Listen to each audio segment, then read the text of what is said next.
చాలా కారణాలు ఉన్నప్పటికీ నేను ఒక కారణంగా అనుకునేది ఒక్కొక్క అవతారానికి ఒక్కొక్కరు కొంతమంది కనెక్ట్ అవుతూ ఉంటారు.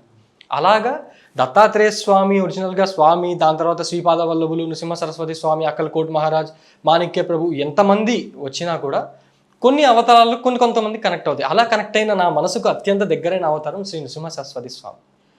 సో అందుకని స్వామి గురించి అంటే ఏదో ఒకటి పుస్తకం రాయాలని ఎప్పటి నుంచో ఉండేదన్నమాట. ఈ దత్త సాంప్రదాయంలో ఉన్నాను కాబట్టి. అలా ఒకసారి షిరిడీకి వెళ్ళడం జరిగింది మేము. ఇదే నేను నా ముందు మాటలో కూడా అక్కడ ప్రస్తావించడం జరిగింది.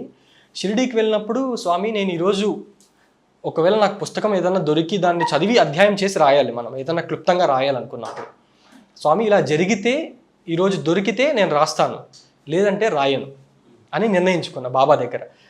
షిరిడీ సాయిబాబా గారు కూడా సాక్షాత్ దత్తాత్రేయ స్వామి స్వరూపం ఉండడంలో ఎటువంటి సందేహం లేదని నేను నమ్ముతాను. ఎందుకంటే దీని గురించే మనకి వాసుదేవానంద సరస్వతి స్వామి వారు కూడా చాలాసార్లు కూడా ప్రస్తావించారు.